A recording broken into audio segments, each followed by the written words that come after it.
ظهر الفساد في البر والبحر بما كسبت أيدي الناس জলে এবং স্থলে যত রকমের বিপর্যয় আসে সব কিছুই তোমাদের হাতের কামাই। সব কিছু তার হাতের কামাই, আমাদের আমল। তবে আল্লাহ বলতেছেন আমাদের কথা যে আসলে তোমরা আমাকে মানা না বিদায়, আমাকে চিনো না বিদায়, আমি যেভাবে বলি না সেভাবে চলো না বিদায় আজকে তোমাদের এই করুণ করলো। একটু চিন্তা করলে আমরা এটার খুব সহজ জবাব পেয়ে যাই। আজকে দেখেন এমন তো পরিস্থিতির মধ্যে মানুষ আল্লাহকে ডাকে না। কি বলেন, ডাকে না। এমন তো কঠিন পরিস্থিতির ভিতরে মানুষ জিকির আজকার কোরআন তিলাওয়াত করে না। আমাদের তো চিন্তা করা উচিত ছিল যে দেখেন আজকে কত মানুষ মারা যাইতেছে, কিন্তু তাদের লাশটাকে দাফন করবে সেরকম একটু জায়গাও নেই। বাসায় দিতেছে, কি করতেছে, পানিতে বাসিয়ে দিতেছে। এই আপনাদের পাশে একজন লোক মারা গেছে ওইদিকে, কিন্তু দাফন কোথায় করবে? এক টুকরো মাটি নাই যেখানে তারা শোয়াইবে। আহা, 3.5 হাতে মাটির ঘর, কারো আপন কারো পর, কারো বা হবে জান্নাত, কারো বা হবে জাহান্নাম। আফসোস আমাদের জন্য, সারাটা জীবন যে জমিনের উপরে চললাম, যে জমিনের উপরে শুইলাম, চলাফেরা করলাম, যে জমিনের উপরে আমার হায়াতের শিশু থেকে মৃত্যুর আগ মুহূর্ত পর্যন্ত জিন্দিগিটা কেটে গেল, সেই জমিনে একটু শোয়ার জায়গা হলো না। আল্লাহ আমাদেরকে একটু এই জমিনের বুকে 3.5 হাত জায়গা করার ব্যবস্থা করে দিয়ে বলেন আমিন। এই পরিবেশে মৃত্যু হলে কি এক অবস্থা, মাটি দেওয়া সম্ভব না।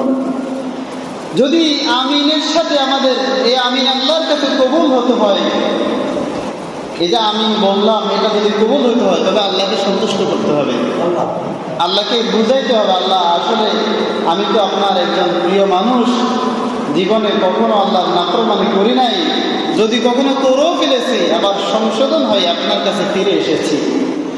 রব্বে কারীম প্রত্যেকটা বান্দার দিকে বারবার তাকিয়ে থাকেন আর তাকে বারবার সুযোগ দিতে থাকেন, কখন জানি আমার বান্দা আমার কাছে হাত পেতে দোয়া করে, আল্লাহ তোমার গোলাম আমি আবার তোমার কাছে ফিরে এসেছি। গুনাহের জিন্দেগি থেকে তওবা করে যে মুসলমান আল্লাহর কদমে সিজদা দেয়, আল্লাহ সব কিছু ভুলে যান, তার জিন্দেগির গুনাহ খাতা মাফ করে দিয়ে তার মাথার উপরে হাত বুলিয়ে দিয়ে আল্লাহ বলেন, বান্দা আমি তো এতটা বছর এতটা জনম শুধু এটাই চেয়েছিলাম। আল্লাহ, আমাদের কাছ থেকে কেউ যদি 1,00,000 টাকা পায়, তার কাছে যদি বলি ভাই আজকে আমি কর্জে জর্জরিত, আপনার টাকা দেওয়ার ব্যবস্থা আমার নাই, কর্জে আমি শেষ হয়ে গেছি, আপনার টাকাগুলো আমি দিতে পারবো না, বলেন ওই লোকটা আপনাকে কি ক্ষমা করবে? আপনার সাথে কেমন আচরণটা করবে? খুব রুক্ষ আচরণ করবে, যেটা আপনি আশাও করেন নাই। তো আল্লাহর সারা জীবন নাফরমানি করার পরও যদি বান্দা বলে আল্লাহ আমাকে মাফ করে দাও, আমি তো যাই করছি মাফ করে দাও, আল্লাহ তার সম্মান 1000 গুণ বাড়ায় দিয়া আল্লাহ তার কুদরতি কদমে টেনে নেন। আল্লাহ আমাদের কাছে এটাই চাইতেছেন। এই যে এত দুর্যোগ এত কিছু, আল্লাহ বলতেছেন বিমা কাসাবাত আইদিন নাস, এটা যে তোমাদেরকে দিছি এটা শিক্ষার জন্য দিছি, ফিরে আসো। খবরদার, ছাড় নাই কি নাই, আজকে তোমাকে আমি শুধু সুযোগ দিতেছি, কিন্তু এমন একটা সময় আসবে যখন আর এই সুযোগটা থাকবে না।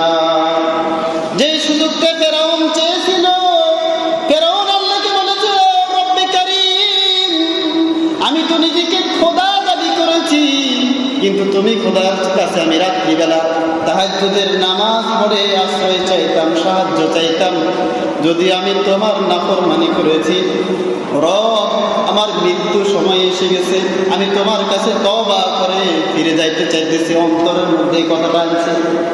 হযরত জিবরাইল আলাইহিস সালাম সাথে সাথে তার মুখটা মাটির কাদা দিয়ে চেপে ধরলেন। তওবা করার সুযোগ তারে দেন নাই, তওবা করার সুযোগ তারে কি দেন নাই।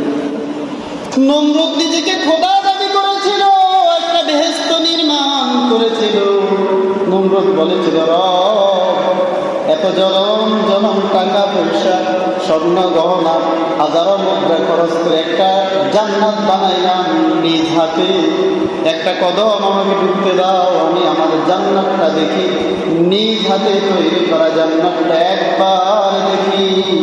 রব বললেন, এক কদম অগ্রসর হওয়ার সুযোগ নাই। সাথে সাথে আজরাইল আলাইহিস সালামকে পাঠিয়ে তার জানটা সেখানেই কবজ করে নিলেন। সে কি তওবা করার সুযোগ পাইছে? সুযোগ পায় না।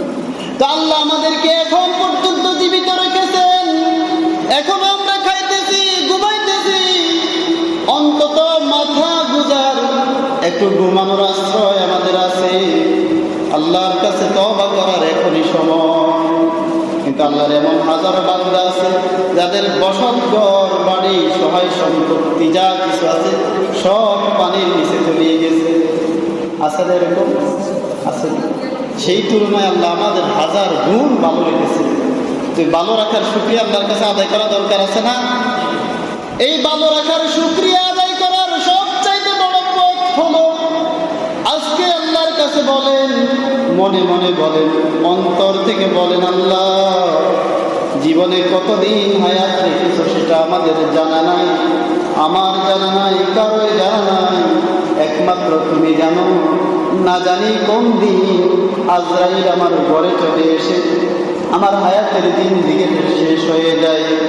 না জানি কোন দিন আমার ফ্যামিলির যারা আছে তাদের কাছে আজরাইল এসে যায়, মৃত্যুর ডাক এসে যায়।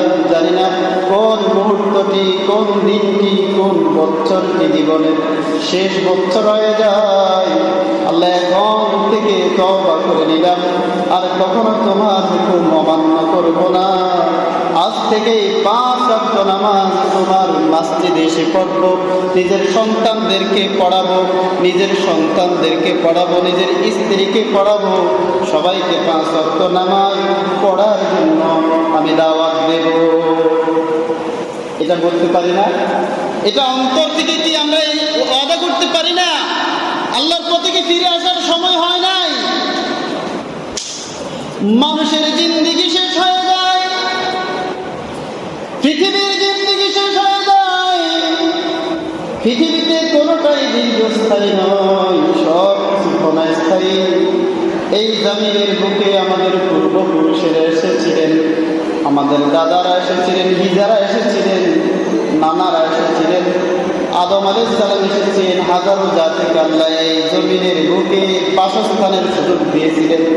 তারাও তো আমাদের মতো ছিল, কি বলেন? তারাও আমাদের মতো ছিল না?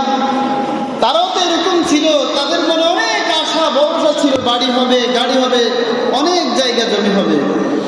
কিন্তু হায়াতের জিন্দেগি যখন শেষ হয়ে গেছে, সেই বাড়ি, সেই ঘর, সেই বিছানা, সেই স্বজন সব কিছু রেখে দিয়ে কোথায় চলে গেছে? কবরে চলে গেছে। কোথায়?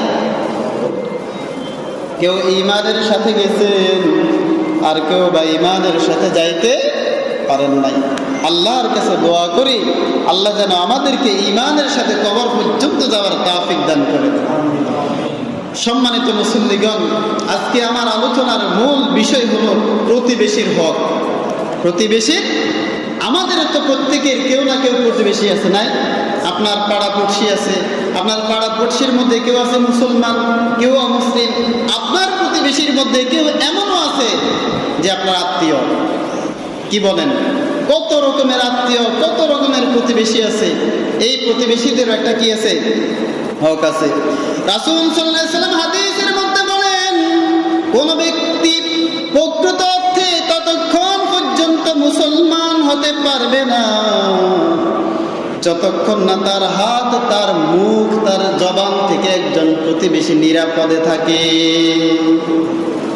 প্রতিবেশীর সাথে কখনো অন্যায় আচরণ করা যাবে না, চাই সেটা মুখ দিয়ে হোক, চাই সেটা হাত দিয়ে হোক বা অন্যভাবে হোক। আরেকটা হাদিসের মধ্যে রাসূল সাল্লাল্লাহু আলাইহি সাল্লাম বলেন, যদি তুমি কোনো বকরি জবেহ করো তবে তুমি তোমার প্রতিবেশীকে দাওয়াত দিয়ে খাওয়ায়ো। তোমার প্রতিবেশীকে কি দাওয়াত দিয়ে খাওয়ায়ো। হযরত আব্দুল্লাহ ইবনে আমর ইবনে আস রাদিয়াল্লাহু আনহু রাসূলের একজন অনেক বড় মাপের সাহাবী ছিলেন। তিনি একবার তার খাদেমকে বললেন, খাদেম একটা বকরি জবাই করো এবং আমার প্রতিবেশী ওই ইহুদিকে দাওয়াত দাও। খাদেম বলল, গো আল্লাহর রাসূলের সাহাবী, সেটা একজন ইহুদি, আপনার দুশমন, আপনার অনেক ক্ষতিও করেছে, আপনার বদনামি করে। হযরত আমর ইবনে আস বললেন, সে যাই করুক কিন্তু সে আমার প্রতিবেশী, এই জন্য তারে জবাই করে খাওয়াও তারে, সে যদিও কাফের হয়। রাসূলুল্লাহ সাল্লাল্লাহু আলাইহি ওয়াসাল্লাম একটা হাদিসের মধ্যে বলেন, যে ব্যক্তি পরকালকে বিশ্বাস করে সে যেন তার প্রতিবেশীকে সম্মান করে, সে যেন তার প্রতিবেশীকে কি করে? সম্মান করে। আখিরাতকে যদি আপনি বিশ্বাস করতে চান তবে আপনার প্রতিবেশীকে আপনাকে কি করতে হবে? সম্মান করতে হবে।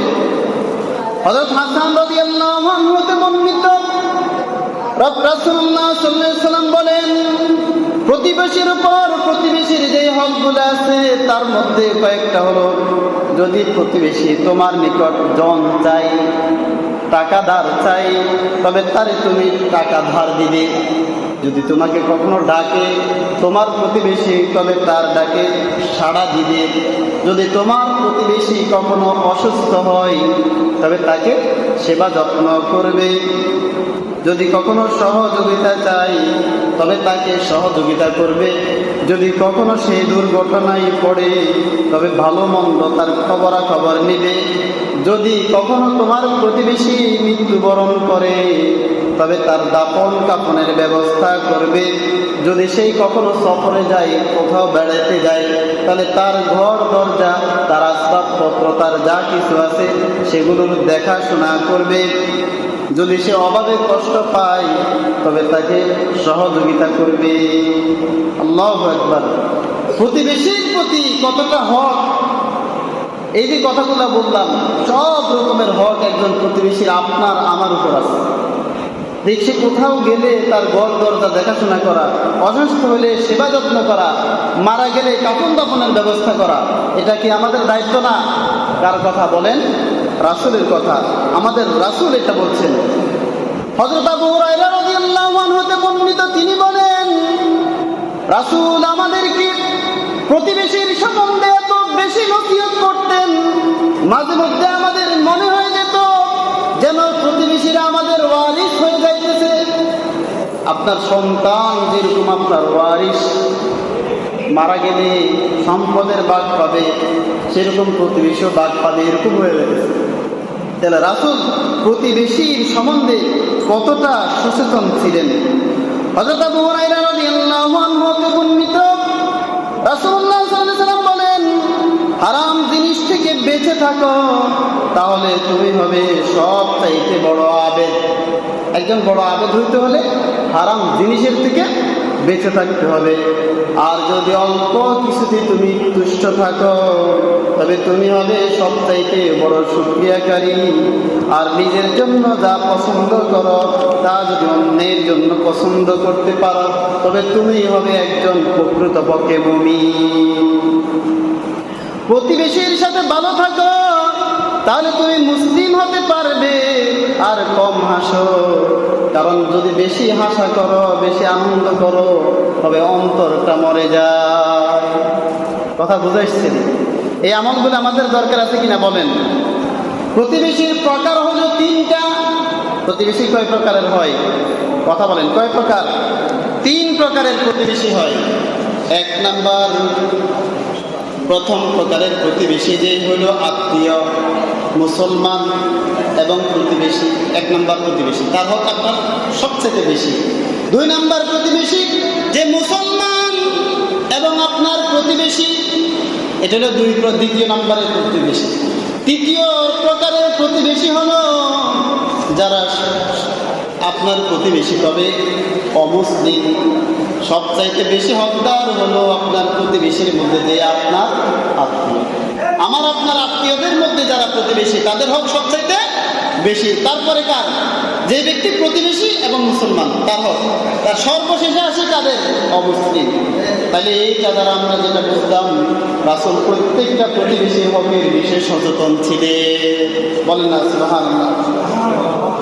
প্রতিবেশীর সাথে সদাচরণের বিষয়ে রাসূল বলেছেন, যখন রান্না করো তখন জল একটু বাড়াইয়া দিও। তখন জল একটু কি করবে? বাড়াই দিবে। পানি একটু বাড়াইয়া দিবে, যাতে প্রতিবেশীর বাড়িতেও কিছু না কিছু পাঠানো যায়। আল্লাহু আকবার। ইসলাম কতটা সুন্দর ধর্ম, রাসূল আমাদের কত সুন্দর শিক্ষা দিয়েছেন। একটু জল বাড়াই দিতে বলছেন যাতে প্রতিবেশীদেরকেও কিছু দেওয়া যায়। আর আমরা তো এমন হয়ে গেলাম, প্রতিবেশীর বাচ্চারা যদি আমাদের ঘরে আসে, যেদিন ভালো রান্না হয়েছে সেদিন একটা বাহানা দিয়ে তারা দাঁড়াইয়া দিই। আল্লাহ আমাদেরকে বুঝার তৌফিক দান করুন। প্রতিবেশীর সাথে এরকম আচরণ করা যাবে না। আমরা যদি খাই নাও দিতে পারি, অন্তত দুর্ব্যবহার না করি। রাসূল তো বলছেন জল বাড়া দিয়ে তাদেরকে খাওয়াবো। এক ব্যক্তি রাসূলুল্লাহ সাল্লাল্লাহু আলাইহি ওয়াসাল্লামের নিকট এসে প্রতিবেশীর বিষয়ে অভিযোগ করলো যে রাসূল, সে আমারে জ্বালায়, বেশি জ্বালাতন করে, আপনার নিকট বিচার দিলাম। রাসূল বললেন, তুমি তার সাথে এরকম আচরণ করিও না, কঠোর আচরণ করিও না।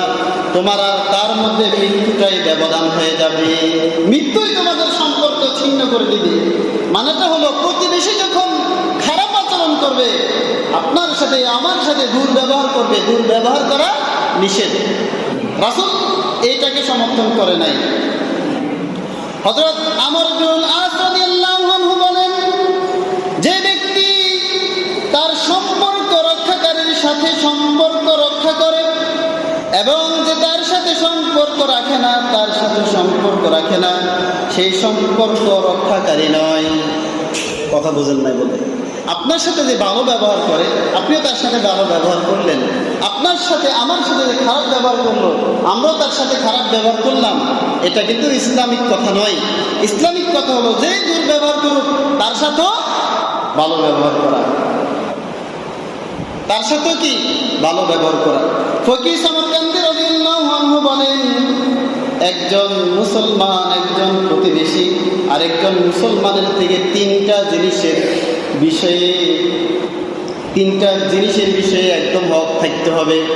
এক নাম্বার হলো মুখ থেকে, হাত থেকে এবং সতর। মুখ, হাত এবং সতর, এই তিনটা জিনিস যদি আপনার উপর আপনার প্রতিবেশী আপনাকে এটা ধারণা করে যে হ্যাঁ এই তিনটা বিষয় তার মধ্যে আছে, তাহলে আপনি উত্তম প্রতিবেশী। মুখ থেকে কেমন? আপনি যখন কারো নিকট আপনার প্রতিবেশীর বিষয়ে কথা বলবেন, আপনার প্রতিবেশী যেন এটা দ্বারা তার কথাটা শুনে এটা মনে করে হ্যাঁ সে আমার সম্বন্ধে ভালো কথা বলেছে। কি বলছে? ভালো কথা বলেছে। আপনার প্রতিবেশী যখন আপনার ঘরে কোনো কিছু রেখে ভুলে কোথাও চলে যায়, তখন তার মনের মধ্যে যেন এটা আসে, আমার যে জিনিসটা আমার প্রতিবেশীর ঘরে রয়ে গেলে সেটা নিরাপদ থাকবে। যেমন আপনার প্রতিবেশী একটা ব্যাগ আপনার ঘরে রেখে বাজারে চলে গেল, কিন্তু বাজারে যাওয়ার পর তার মনে হলো আমার প্রতিবেশীর ঘরে আমার জিনিসপত্র, আমার ব্যাগ সহ রয়ে গেছে, এটা নিরাপদ থাকবে, তাহলে আপনি উত্তম প্রতিবেশী। আপনি উত্তম প্রতিবেশী। আপনার প্রতিবেশী যদি ঘরে না থাকে, কোথাও বেড়াতে যায়, অন্যজনের মারফত সে শুনে আপনি আপনার প্রতিবেশীর ঘরে ঢুকেছেন, এই ক্ষেত্রে আপনার প্রতিবেশী যদি ওইখানে শোনার পরে এটা ধারণা করে যে আমার প্রতিবেশী ঘরে ঢুকেছে, এটা আমার জন্য ভালো হয়েছে, সে খুশি হয়, তাহলে আপনি উত্তম প্রতিবেশী। আপনি কি উত্তম প্রতিবেশী। এখন আপনারা বলেন, আমরা কি এরকম প্রতিবেশী হইতে পারলাম নাকি পারলাম না? প্রতিবেশী এরকম হওয়া দরকার না? এরকম হওয়া দরকার। জাহেলি যুগে যারা ছিল, এই জাহেলি যুগের লোকদের মধ্যে কয়েকটা গুণ ছিল, ভালো গুণ।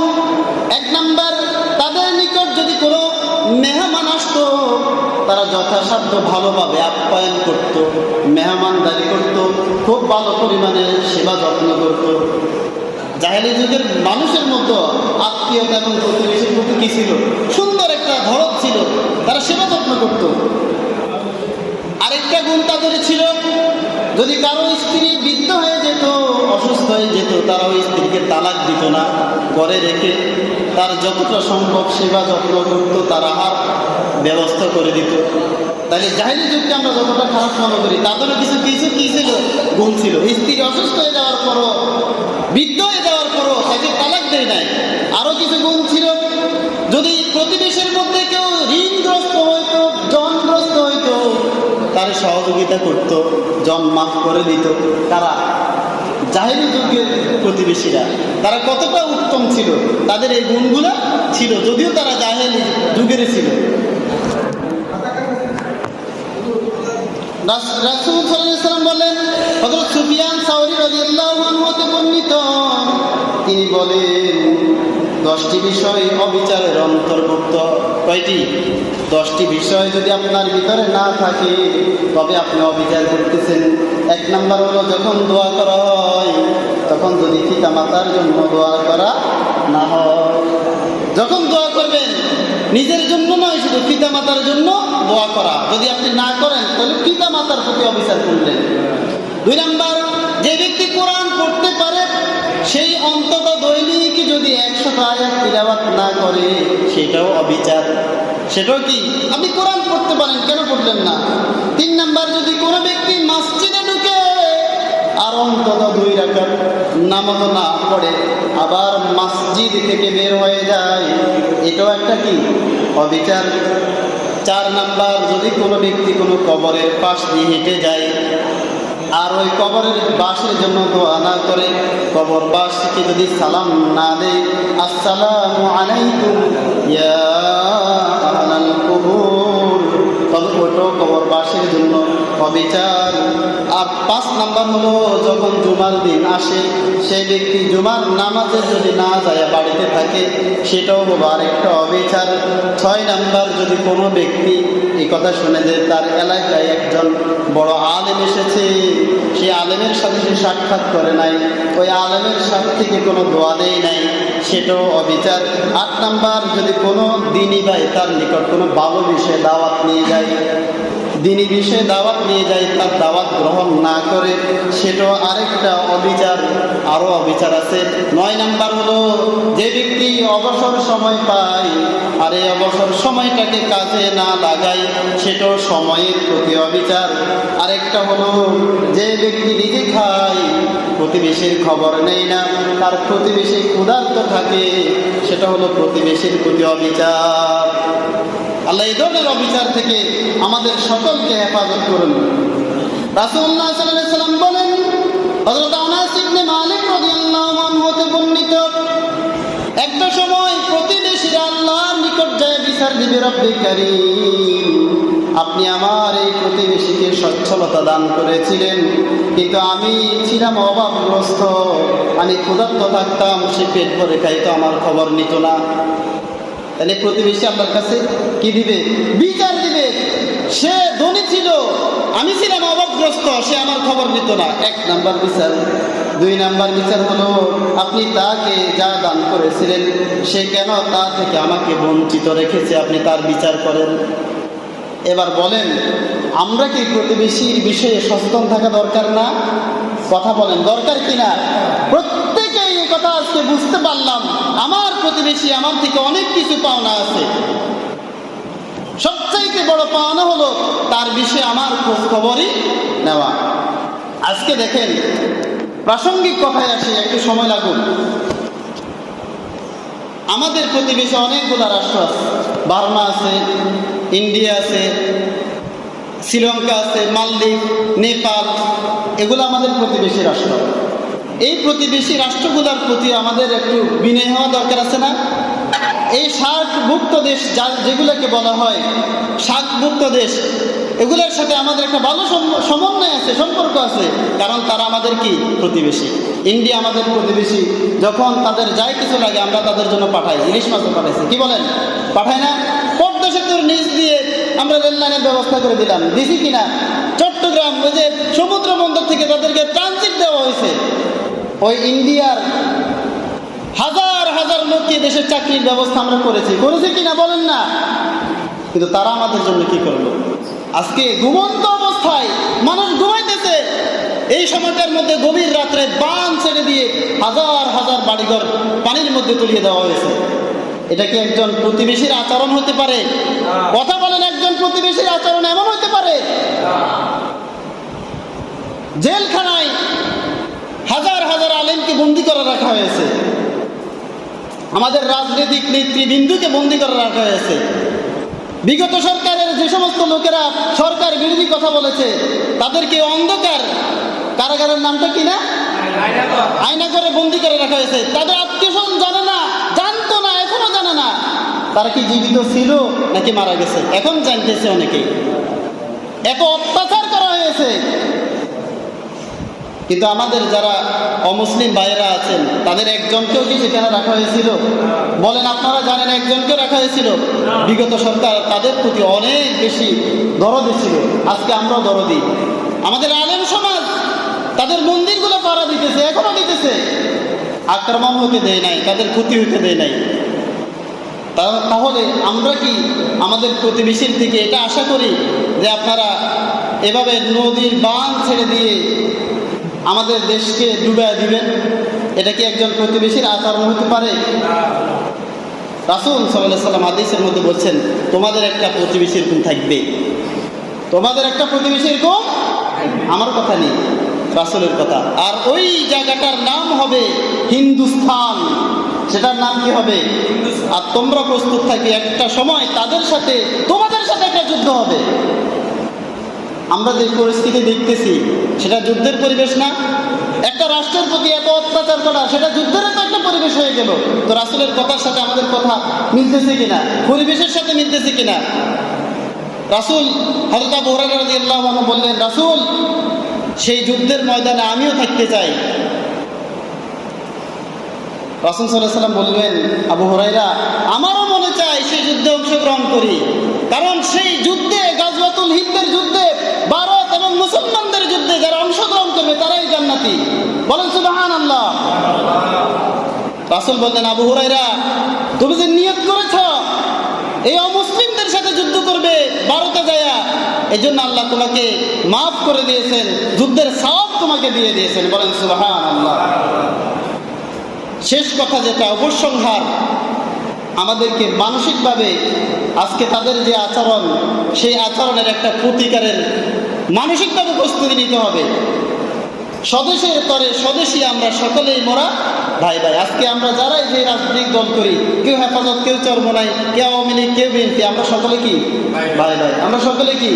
আজকে যে ইন্ডিয়া পানি ছাড়ে দিল, সেখানে কি শুধু হেফাজতের যারা তারা ক্ষতিগ্রস্ত হয়েছে? যারা জামাত শিবির করে তারা ক্ষতিগ্রস্ত হয়েছে? বিএনপি যারা করে তারা ক্ষতিগ্রস্ত হয়েছে? সবাই। সুতরাং আমরা বিভেদগুলা ভুলে যাই, আসুন সুন্দরভাবে দেশটাকে গঠন করি, সমাজ গঠন করি, ইসলামের দিকে ফিরে আসি। রাসূল যে কথাগুলো বলতেছেন জানার চেষ্টা করি, আমাদের ভবিষ্যৎ কোথায়, কোথায় আমাদের কি হবে। রাসূল যেটা বলতেছেন আমি এটা অন্তর থেকে বিশ্বাস করি, সেটাই হবে। অর্থাৎ এই যে অমুসলিম ভাইয়েরা আমাদেরকে ফানিচারি যারা দিতেছে, তাদের সাথে আমাদের একটা কি আছে? যুদ্ধ আছে। কার কথা? কোরআনের কথা, রাসূলের কথা। মানসিকভাবে আল্লাহ সকলকে প্রস্তুতি গ্রহণ করার তৌফিক দান করুন। ওয়া মা আলাইনা ইল্লাল বালাগ।